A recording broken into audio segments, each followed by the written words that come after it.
Olá, pessoal! Sejam muito bem-vindos de volta ao Psicopauta. Esse que é um podcast para psicólogos, estudantes de psicologia e curiosos em geral. Meu nome é Manuela Chagas. Meu Meu nome é nome é Rafael Lívia Dutra. Galo. Oh, meu Deus.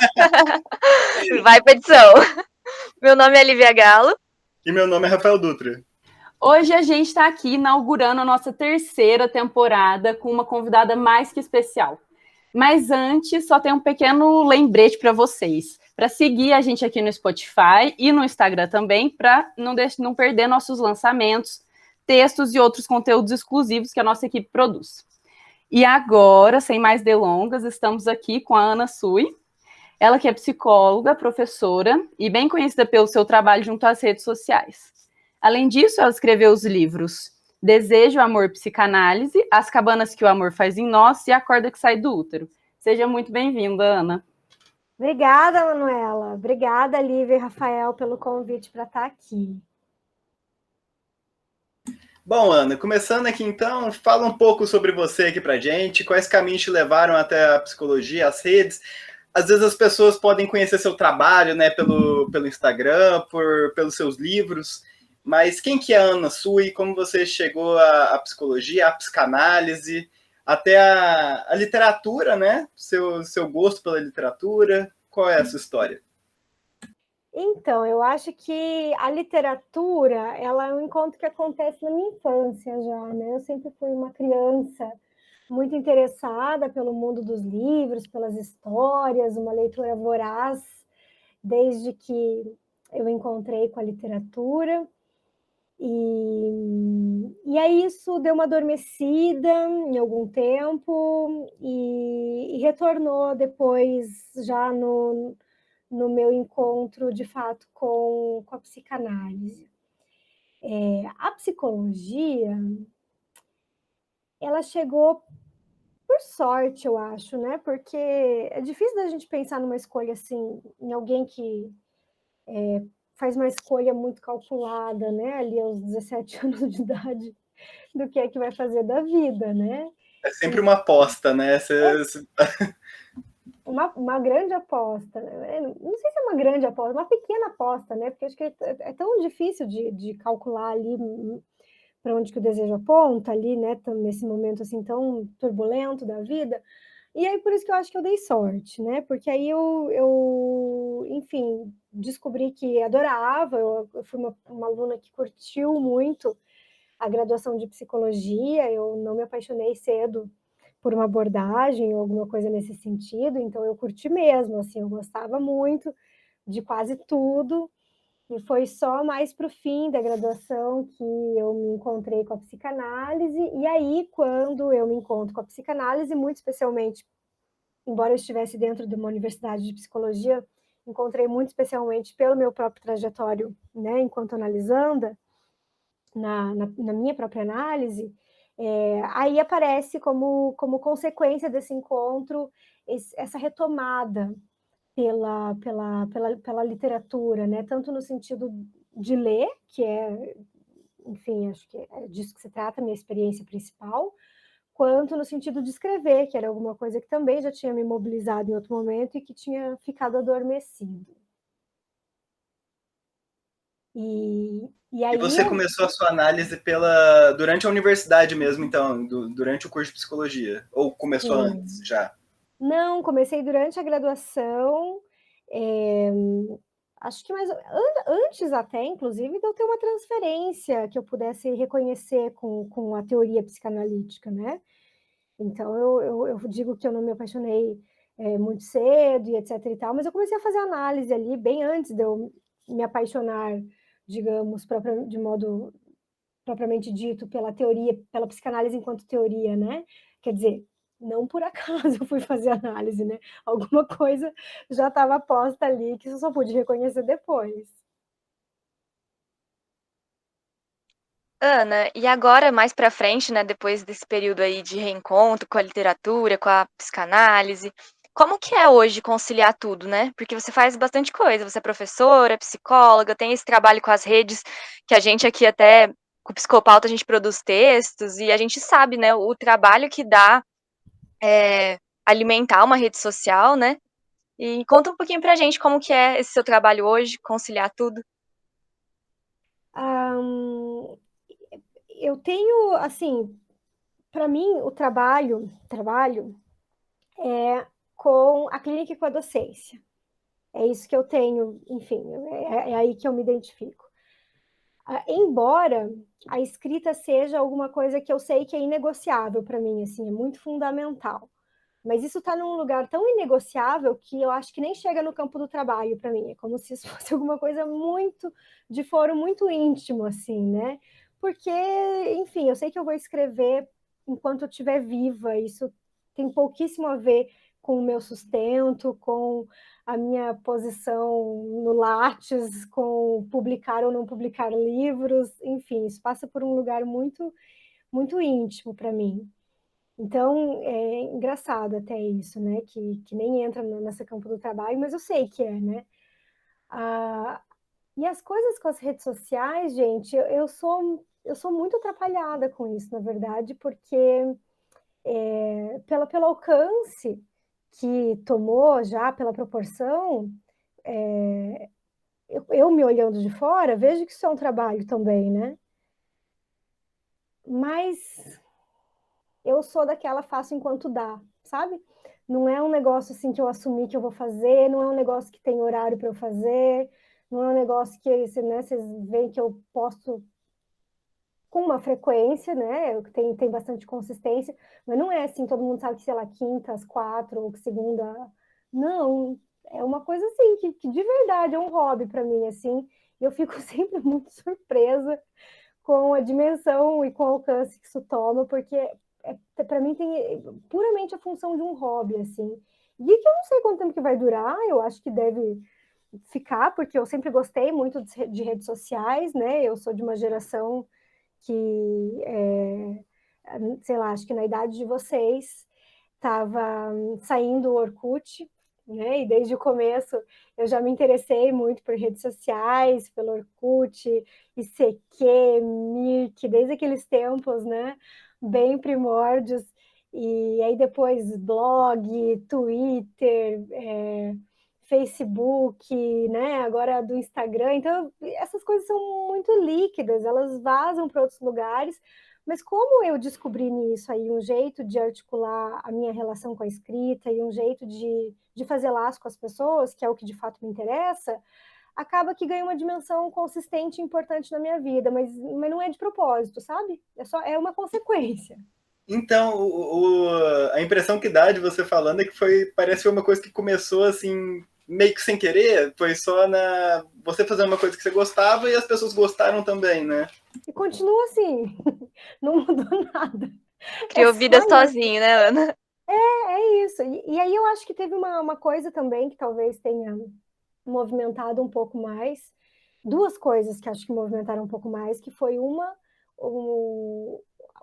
tempo em sequência a eu ter tido minha filha, que foi um tempo, né, que a gente chama aí de licença maternidade, né, que eu fiquei mais reclusa. Minha filha nasceu em 2018, então que no segundo semestre de 2018 que eu não trabalhava, a gente não tinha esse hábito, né, de trabalhar de casa, de atendimento online, então não era uma coisa que eu considerava possibilidade. E eu acabei investindo um pouco mais nisso, porque é uma coisa muito valiosa para mim, trabalhar, manter laços, etc e tal. Então, não era uma coisa que fazia muito sentido para mim ficar completamente dedicada à maternidade, mas eu não tinha como estar fisicamente, né, com o meu corpo em outros lugares. Então, foi um jeito que eu encontrei aí de estar um pouco mais atuante no Instagram, e aí deu, assim, um alcance, né, uma busca de pessoas assim muito substancial. E aí depois um segundo momento que foi com a pandemia, né, que acho que todo mundo também se voltou mais para as redes sociais, todo mundo estava muito mais angustiado, não sabia muito do que ia fazer, eu tinha que, enfim, escrever minha tese de doutorado, que eu estava bem com os prazos apertados, era muito difícil escrever, né, academicamente, ali no meio daquela angústia muito intensa que nós vivemos coletivamente. E aí eu comecei também a me voltar mais para isso. e no sentido também, de novo, de fazer parceria, de fazer laço. Então, eu fiz uma série de lives sobre o tema que estava me tocando muito, que era o tema da maternidade, falei com bastante gente, e acabou que isso começou a movimentar bastante, e a gente ainda não saiu da pandemia, né? Então, eu nem sei como é que vai ficar isso depois, mas eu sei que me trouxe bons frutos. Então, você comentou até da maternidade, o seu doutorado está sendo em cima disso também? Então, o meu doutorado, minha tese, ela é sobre o tema do amor. Eu entrei no doutorado com um pressuposto de escrever a partir do amor cortês, em relação ao amor romântico, alguma coisa nesse sentido, mas aí eu engravidei no primeiro ano do meu doutorado, né? E aí o meu encontro com minha filha provocou, é claro, mudanças e reviravoltas muito importantes para mim. E então, embora minha tese não seja sobre maternidade, ela é a partir daí que eu escrevo sobre o amor, né? Porque aí meu primeiro capítulo, que era sobre o amor cortês, por exemplo, se tornou sobre a constituição do sujeito. Então, de pensar como é que a gente se forma a partir do encontro com uma mãe, né? Com um outro primeiro que nos acolhe, que nos ama, e é a partir disso que eu sigo, né? Sobre o amor feminino e solidão. E dentro desse tema da maternidade, quais são os autores que você consulta mais, ou que você tem mais afinidade, e como que foi ser mãe e estar escrevendo também, né? E foi isso que te despertou para escrever sobre maternidade também, ou antes você já escrevia sobre isso? Não, na verdade, assim, nunca foi um tema que me interessou teoricamente, enfim, não era, né, porque tem mulheres que são muito interessadas por que é uma mãe, né, o que é uma maternidade, etc e tal, desde antes de ter filho, mas não era meu caso, foi mesmo um efeito do encontro com a maternidade que me produziu essa questão, esse interesse, né, essas coisas que não tinham antes de um modo direto, mas que estavam implicadas, porque desde a graduação, né, quando a gente escreve lá o TCC, o meu trabalho já era sobre a histeria e o pré-édipo, e aí depois eu estudava já a feminilidade, estudava o amor. Então, assim, se a gente pensar o que é a maternidade, está bem aí, né, no campo entre o amor e o feminino. Então, eu bordeava sem poder localizar isso de fato, né? E espalhava para várias outras coisas. E aí eu encontrei isso, né? Que, na verdade, eu pude me apropriar disso que já estava, de algum modo, colocado. E aí, você perguntou, né, dos autores que me inspiram, né? Eu gosto muito da Françoise Dolto, que fala dessa temática de um modo que eu acho que faz muito sentido para mim. E aí de vertentes, né, que vão ser a partir disso, né? Mas para mim acho que a localização maior vem, claro, fora Freud e Lacan, mas eu gosto dessa vertente da Doutor. O que tem nessa vertente da Doutor que te chama tanta atenção? Às vezes eu, por exemplo, não tenho uma leitura muito aprofundada de Doutor, mas, enfim, o que você consegue falar pra gente mais ou menos disso aí, desse tema? Como que ela se conecta? Eu acho que tem duas coisas que me ocorrem assim de primeira, Rafael, que uma que é o fato dela ser uma mulher, né? Então, assim, assim, como é que Freud e Lacan poderiam ser uma grande inspiração para falar de maternidade, né? Se eles não podem atravessar isso dessa experiência, né? Não é que não possam, é claro que falam coisas interessantíssimas, eles têm mães, né? São filhos, eram, né? E me interessa muito o que eles colocam. Mas eu gosto muito dessa experiência da Doutor, porque ela fala muito da relação dela mesmo, de uma experiência própria. E um outro ponto que eu acho que ela se diferencia bastante é que ela tem uma simplicidade que eu acho linda no modo dela falar. Então, sabe quando você entende? É claro que você não entende, né? Porque a gente sempre está se equivocando, achando, né? Mas, enfim, ela passa Quando a pessoa escreve bem, né? Quando a pessoa sabe escrever. E não é nem só da escrita, porque a Françoise Dolto ela ficou muito famosa na França porque ela tinha um programa no rádio E as pessoas ligavam lá, as pessoas, tipo, público amplo, né? As pessoas ligavam lá para falar dos dilemas e das angústias com relação aos filhos, e ela comentava. Então, assim, não era um seminário para psicanalistas, era, tipo, uns comentários que ela dava para a galera angustiada que ligava lá e pedia, né, alguma orientação. E ela comenta coisas, assim, que eu acho muito interessantes, porque ela dá certas direções, sem cair no lugar, assim, super egóico, num lugar de manual, de dizer o que é certo e errado, o que pode, o que não pode. E você vê que interessante, né? Porque pensando, se a gente pensar nesse trajeto, parece muito com esse movimento de pergunta no Instagram, né? De se colocar, de conversar com várias pessoas, que na verdade é uma coisa que me interessa muito, né? Eu dou aula na graduação de psicologia, aí tem um pouco mais de 10 anos já. Então, constantemente, eu estou me deparando com pessoas que elas têm sempre mais ou menos o mesmo nível de conhecimento, né? Porque os alunos, sei lá, de primeiro ano de graduação, por exemplo, de segundo, terceiro, tem sempre mais ou menos a mesma idade. O professor envelhece sozinho, né? Eu, quando comecei a dar aula na graduação, tinha uma idade muito mais próxima dos meus alunos, e cada vez mais eu vou me distanciando, e é assim que provavelmente deve ficar, né? O professor vai ficando cada vez mais velho. Então, não é uma coisa assim que você vai falando e daí as pessoas vão te acompanhando, e aí você vai. Não passa por isso, passa em você encontrar maneiras de alcançar sempre mais ou menos o mesmo público, né? E me interessa muito isso, que é poder falar de psicanálise para pessoas comuns, para pessoas que não necessariamente são interessadas pela psicanálise, que não vão fazer uma formação em psicanálise, talvez alguns possam até vir, mas que não têm essa ambição. Né? Então, essa fala de sair do lacanês, de poder traduzir o lacanês para alguma coisa que possa ser entendida, que não acho que não existe tradução sem perda, né? Claro que não é a mesma coisa. Você falar com rigor ali dentro de uma escola, né, que se exige dentre os pares, e conversar com pessoas que estão fazendo perguntas muito mais simples. No entanto, eu acho que com frequência eu acabo por aprender mais com essas perguntas muito mais simples do que quando isso vem regado de um academicismo muito refinado. Então, porque olha o tanto que é interessante isso que você está falando. Eu nunca tinha parado para refletir sobre esse movimento que é similar ao que outros psicanalistas e psicólogos já faziam antigamente.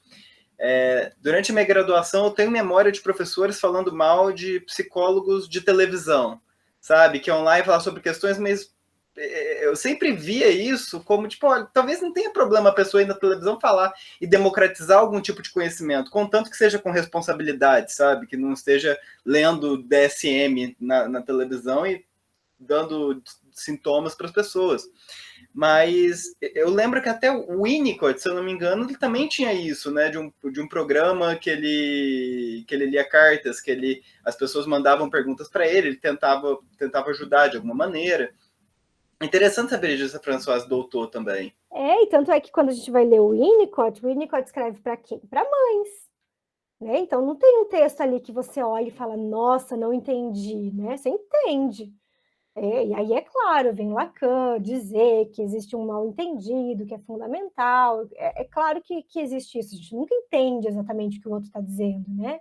Isso é sempre permeado por alguma outra coisa. Mas tem muita coisa que chega, sim, no sentido de poder produzir efeitos. E são esses efeitos que me interessam, porque aquilo que não entende, né? Mas a questão é, o que passa, apesar disso? Passam coisas.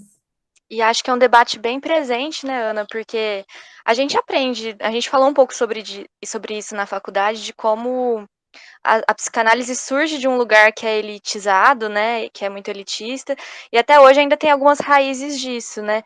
E aí, às vezes eu tenho essa sensação dentro das academias que a gente está fazendo uma ciência que é para a população e que surge a partir dela e das demandas dela, né? Mas que às vezes a gente se fecha num diálogo que não deixa isso voltar, né, para a população. Então, como a gente está falando dessas pessoas e a gente não quer que elas saibam sobre psicanálise, a gente está falando delas e a gente não pode falar de psicanálise com elas, né? Acho que é bem complicado mesmo. Sim, e não acho também que seja uma coisa que tem uma resposta fácil, ou então é isso, entendi, o caminho é esse, né? Mas é assim, poder sustentar a tensão que existe aí entre a proposta mesmo de falar de psicanálise para um público amplo e o cuidado que se tem de não cair numa simplificação, né? Porque senão, de repente, né, quando a gente se dá conta, como o Rafael fala, a pessoa está lá cuspindo o diagnóstico. Aquela pessoa que tem alguma mania e fala, eu tenho toque. Às vezes isso se populariza também, né? Exatamente, e porque é uma coisa que existe, como o Freud coloca, né, que uma das coisas que o analista precisa fazer é se curar do desejo de curar, uma das coisas mais difíceis, né? Então, esse furor, esse desejo de curar, esse desejo de diagnosticar, esse desejo de ocupar a posição de quem entende, ele não é que ele não vai nos invadir, né? A questão é como é que faz para desviar disso, para estar atento de que não é disso que se trata. Então, não é se recusar a estar na televisão, né? Não é se recusar a estar no Instagram, não é se recusar a falar de psicanálise para quem não tem nenhuma leitura, mas é fazer isso com o cuidado de não simplificar a coisa e, com isso, matá-la. Né? Porque isso a gente percebe quando começa a estudar psicologia já, né? Você começa, se matricula na graduação e já começa a escutar, né? Da família, dizer como é que você vai ser psicólogo, se você pensa assim, se você se veste assado. Deixa eu te contar um caos aqui, né? Porque o filho da tia da minha avó tem um primo que é assim, assim, assim, o que ele tem? E a gente se angustia de saber que a gente não sabe, né? Fala, meu Deus, não sei, nossa, será que eu já estou no 3º ano, no 5º período, como é que eu não sei responder isso, etc e tal. E ainda durante a graduação, talvez a gente ainda tenha uma sensação de que um dia vai saber, né? E assim, não vai. A questão é um pouco de assumir que, se tudo der certo, algo dessa perturbação não passa. E esse é um bom sinal, porque quer dizer que você está advertido, né, de que tem alguma coisa sobre o outro que você não pode entender sem o outro, colocando algo de si. O problema... É uma demanda médica também, né? É quase você saber o que a pessoa tem ali o tempo inteiro, você ter um DSM, um CID-10 memorizado para você, então, assim, me fala algum sintoma, eu vou saber o que você tem, sabe? Realmente, no meio da graduação, a gente tem essa impressão de que, quando eu formar, eu vou saber exatamente todos os sintomas e os diagnósticos diferenciais para uma pessoa com toque, sabe? Eu vou saber tudo de todos os transtornos existentes. Não, sabe? Acho que você vai até diminuindo, não diminuindo seu saber, mas você vai se questionando ainda mais sobre um diagnóstico diferencial, sobre o que realmente está acontecendo com aquela pessoa, né? Exatamente, Rafael, porque o problema é quando a gente começa a usar a teoria, usar o saber, né, como um mecanismo de defesa em relação àquilo que a gente não sabe. Então, para eu não ter que me haver com essa angústia, então eu incorporo, né, essa modalidade teórica, essa caixinha de pensamento, alguma coisa assim, e me defendo disso, né, disso que eu não sei, com esse instrumento. E isso eu acho que é sempre muito perigoso, porque fechar os ouvidos para aquilo que acaba sendo mais importante, né? Claro que aquilo que a gente não sabe, aquilo que a gente não alcança, é o resto daquilo que a gente pode saber. Então, também não se trata, né, de não estudar, porque, né, eu tenho que saber alguma coisa do outro. Claro que não, né? A gente precisa saber não saber. Então, não é um não saber qualquer, é um saber que é o resultado é um não saber que é o resultado de um saber, de um esforço, de uma relação com a teoria que não pode ser sem muito trabalho, né? Que não pode ser desavisada. Eu vejo isso bastante mesmo, Ana, que você comentou sobre esse uso desse saber, né? Você tinha comentado sobre os lacanismos. Psicanalistas e psicólogos ficam viciados nesses lacanismos, né? Você utiliza um conhecimento que, cá entre nós, assim, dentro da psicanálise é complicado, cada pessoa tem o seu Lacan, sabe? Tem uma releitura ali sobre uma fórmula de Lacan diferente, e aí que em determinado momento tenta começar a cobrir determinadas inseguranças, parece, utilizando esses lacanismos. Então, assim, você produz textos que é para ninguém ler e ninguém entender além dele,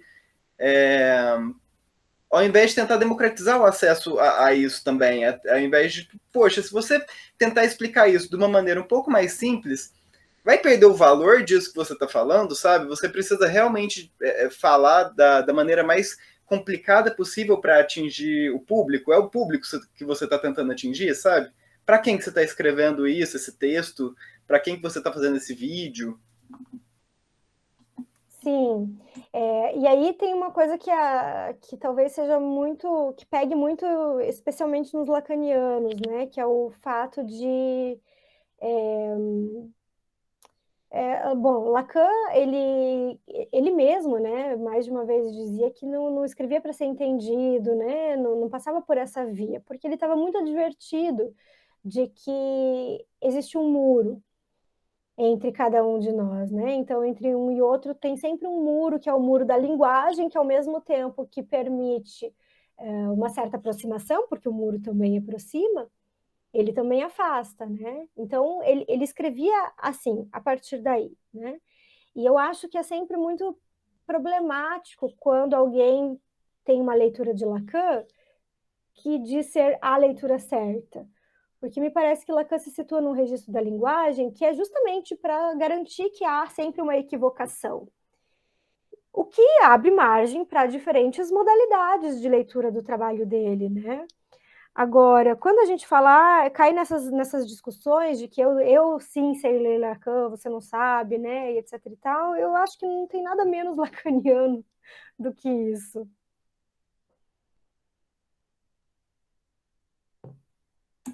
Quem vai fazer a próxima, gente? Acho que a gente pode passar para sobre a poesia. Estava falando, né? Estava falando sobre como o amor e a maternidade foram se encontrando nos temas que você conversa, né? E como que entrou a poesia no meio disso tudo, assim? Como que a poesia se envolve com a psicanálise e com a sua vida? Então, a poesia estava desde antes disso tudo. Eu acho, inclusive, que a psicanálise é alguma coisa que só me interessou na medida em que me tocou ali onde a poesia já me tocava. Então, e é o que em psicanálise Lacan chamou de real, né? Que é nesse sem sentido absoluto. Eu acho que a psicanálise é o pensamento teórico, pensando teoricamente, assim, em termos de teoria, e é a experiência, e aí eu não tenho um grande repertório para falar disso, porque eu nunca fiz algum tipo de psicoterapia, eu fui para análise e, embora tenha feito análise com mais de um analista, sempre com psicanalista, mas é a psicanálise que toca nesse registro de que é isso que eu estava falando, né, dessa equivocação, né? A poesia é isso, tem gente que fala que não gosta de ler poesia porque não entende. Claro, exatamente, assim como quem diz que não gosta de psicanálise porque não entende, claro. Por quê? Porque ler poesia, assim como estudar psicanálise, são coisas que só vão ser possíveis para pessoas que suportam não entender e que ainda assim se encantam por alguma coisa que muitas vezes não está no campo da consciência, mas que ainda assim mobiliza. Eu me lembro da experiência de escutar os primeiros seminários nas escolas de psicanálise, aquela língua estranha, né, o lacanês, e ter aquela sensação de não entendi nada, mas eu achei lindo. Que é mais ou menos como ler poesia para mim. Não entendi nada, mas achei lindo. E esse não entendi nada não é exatamente não entendi nada. Na verdade, às vezes a gente pode entender algumas coisas e não pode reconhecer que entendeu. Então, tem coisas que inconscientemente a gente entende, só depois é que vai formalizar, que vai poder tomar posse do que aconteceu e etc e tal. Então, a poesia, junto com a literatura, de uma maneira geral, ela chega para mim na infância, né? Eu era uma leitora ali de Cecília Meirelles, ou Estou Aquilo, de vários outros poetisas, outros poetas menos conhecidos. Rubem Alves era uma coisa que eu lia também quando era criança, muito encantada, e que não era exatamente alguma coisa que eu entendia, mas era alguma coisa que me causava. E segue ainda assim, né? Eu não ler um seminário do Lacan não é alguma coisa exatamente que eu entendo, mas que me causa o quê? Me causa ir tentar buscar alguma coisa a mais sobre isso, né? Então, quando eu vou estudar Lacan, isso não é uma coisa só minha, sei que quem estuda Lacan também faz isso, acaba fazendo uma pesquisa, porque você vai ler um parágrafo do Lacan e tem 5 tipos de referências de coisas diferentes, e você vai necessariamente ter que investigar do que ele tá falando, etc e tal. Então, é não entender, suportar que não entende, mas não se conformar com essa posição de não compreensão, de buscar coisas que vão possibilitar. No campo da poesia, eu acho que é suportar não entender e poder inventar coisas, porque tem coisas que as coisas não estão ali no texto, né? Não é como você vai ler, quando você vai ler um manual de instrução, que é coisa mais chata do que ler manual de instrução. Por que é chato ler manual de instrução? Porque o sentido tá ali, não tem que se inventar, tá ali, o cara tá falando o que tem que você fazer, né? O texto tá ali, tá fechado. Você precisa fazer esse passo a passo e pronto. Agora, os textos vivos, e aí eu acho que os textos psicanalíticos são textos vivos, em que eles convocam o leitor a colocar alguma coisa de si. Você não fica numa posição de consumidor. Você não está consumindo um texto do Freud, você não está consumindo um texto do Lacan que está pronto ali, pronto para você consumir. Você precisa construir o seu próprio modo de acompanhar o percurso daquele autor, dar algo de si, como coloca Lacan, né? Então, essa construção é alguma coisa que me interessa demais, assim, tanto no campo da literatura quanto no campo da psicanálise. Tem um. Eu estou estudando bastante Ferenczi ultimamente, assim, lendo as obras dele desde o início, e aí, em determinado momento, ele vai falar exatamente sobre literatura, que passa por isso que você falou. Ele vai tratar a literatura como os escritores sendo pessoas que sabem de algo que eles mesmos talvez não saibam concretizar isso, mas os escritores sabendo sobre algo, sobre a realidade humana, e que a psicanálise vai de encontro em determinado momento. Não que escritores fossem psicanalistas ou vice-versa, né? Mas é uma determinada sensibilidade para reconhecer a realidade humana e as nossas angústias, nossos sofrimentos e até neuroses, né? Como a gente vê em Lady Macbeth, etc., e outros escritos da antiguidade, e que vão ser exemplos perfeitos, né, para exemplificar determinados tipos de sofrimento da nossa sociedade. E aí você fala, tipo, poxa, essa pessoa de 1700 sabia que era uma neurose obsessiva? Não, mas ele percebeu um comportamento, ele viu alguma coisa que estava acontecendo e significou aquilo de determinada maneira que foi muito próxima da realidade, né? Tem um Isso eu acho muito texto legal. do Lacan que ele escreve chamado Homenagem a Marguerite Duras, né, que é uma escritora muito famosa francesa dos anos 80, e nesse texto que ele escreve, porque ele fica muito encantado justamente com a escrita dela, né, ele coloca assim, alguma coisa, vou citar de cabeça, né, não deve ser bem assim, mas é algo do tipo, ela escreve aquilo que eu ensino, né? Então, tanto Freud quanto Lacan colocam o saber do artista como estando um passinho à frente do saber do analista, né? Acho que a gente pode pensar a psicanálise como uma tentativa de operacionalizar, de formalizar um saber que de algum modo se coloca no campo do artista.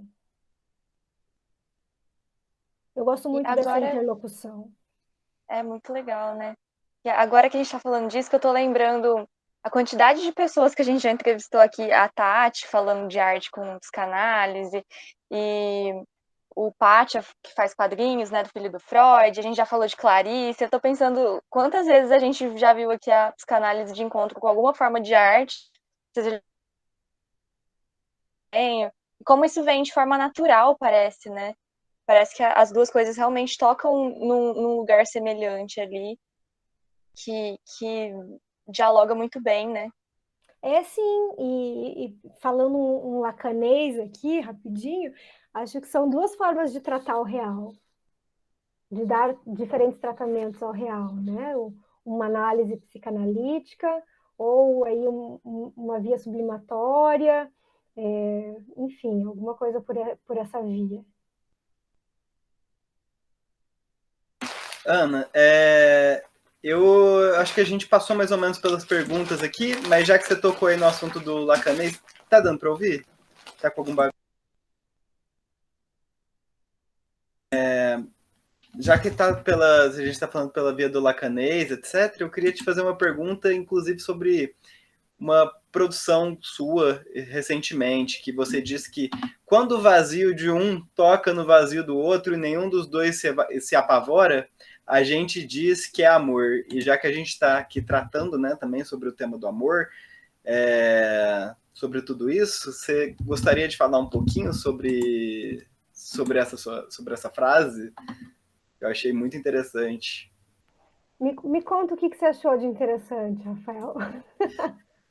Eu fui muito de encontro, de tentar ver aquela questão de Lacan mesmo, que diz que o amor é você tentar encontrar alguma coisa no outro que falta você, que você não sabe o que é, e ele dando alguma coisa que ele também não sabe o que é para você, e enfim, uma eterna troca, né, de você tentar reconhecer aquilo que te falta no mundo, né? Uhum. Mas E, de quando novo, você se diz isso não é poesia, eu não sei o que é também, né? poesia, e aí quando você diz assim, nenhum dos dois se apavora, não sei, talvez um pavor que o amor dá, né? Que o amor não é nada simples. Né? Se você acha o amor uma coisa que não te dá medo, pelo menos a princípio, né? Enfim, é um pouco mais complicado do que parece, né? Mas aí eu acho que você toca num ponto importante, né? Que é a diferença entre o medo e o pavor. Porque ter medo de alguma coisa não necessariamente faz a gente recuar, né? Agora, o pavor, sim, o pavor faz a gente paralisar, faz a gente se afastar, faz a gente se defender, né? Então, não é que o amor pudesse ser alguma coisa que não ia mobilizar nada no outro, porque senão a gente não estaria no campo do amor, né? Quando a gente está num terreno assim tão confortável. Mas é poder sentir isso numa justa medida que não impeça o movimento. E muitas vezes é disso que se trata, né? Tem pessoas que só vão poder ficar juntas à condição de que não a amem, né? Porque o amor, ali onde o amor a toca, ela se apavora. E aí, de que adianta, né? Existir alguma coisa nesse sentido, se isso fica só no campo da fantasia. Então, eu penso no amor, né? Nesse sentido, no sentido do exercício do amor, né? De poder fazer alguma coisa com isso que se sente.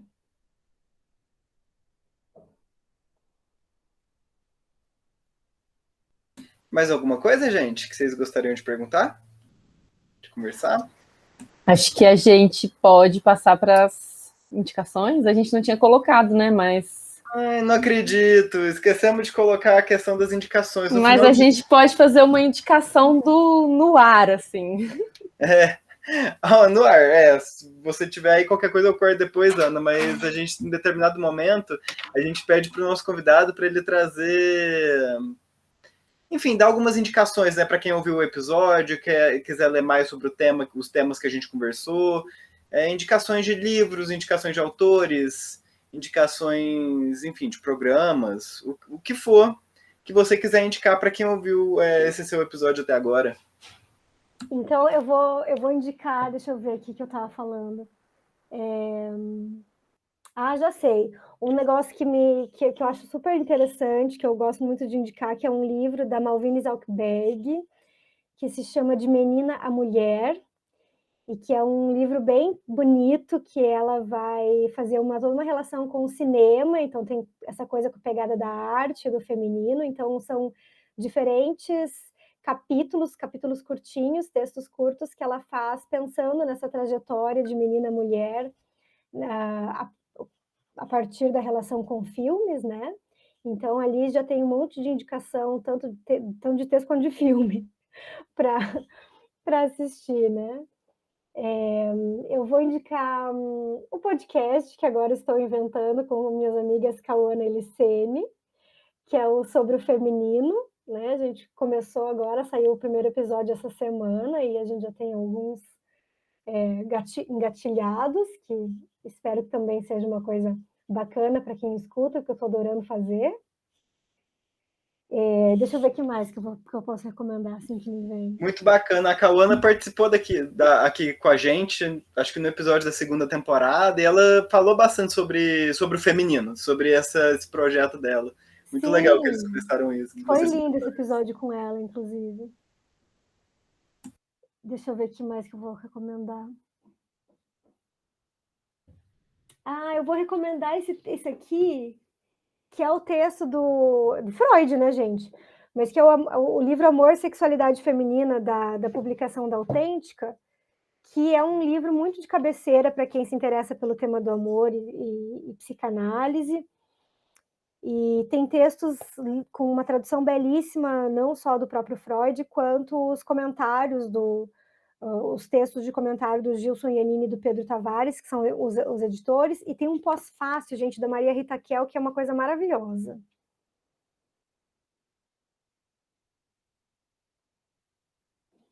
Recomendo demais. Deixa eu pensar uma coisa de literatura, assim. Algum livro seu, Ana? Recomendo os livros seus. Os meus livros, eu acho muito esquisito recomendar meus livros. Eu recomendei meu podcast com as minhas amigas aqui, porque tem minhas amigas junto. Mas eu recomendo, sim, os meus livros. Gosto muito de tê-los publicado, né? Então, O Amor, Desejo e Psicanálise, que é um livro de teoria psicanalítica, que é efeito do meu trabalho de mestrado. E o Não Pise no Meu Vazio e As Cabanas que o Amor Faz em Nós, que acho que são 2 livros meio um parzinho do outro, que são 2 livros que são crônicas e poesias a respeito do amor, passando por diferentes vertentes, né? Diferentes modalidades amorosas, desde o amor no sentido sexual, quanto amor no sentido entre parental, quanto amor no sentido amizade. E o último livro, o mais recente, que se chama A Corda que Sai do Útero, que são poemas sobre, especialmente, o tempo de gestação e o tempo de puerpério, que foi um livro que eu escrevi saindo dessa fase, né? E agora eu estou escrevendo um livro para a editora Planeta, que deve ser lançado no ano que vem, que também é sobre o tema do amor, e aí logo mais dou notícias dele. A gente tá no aguardo aqui. Ana, acho que era isso. Alguém tem mais alguma pergunta? Não? Acho que não. Agradecer bastante a presença da Ana aqui, mas essa parte fica com você. Ana, muito obrigada, então, pela presença.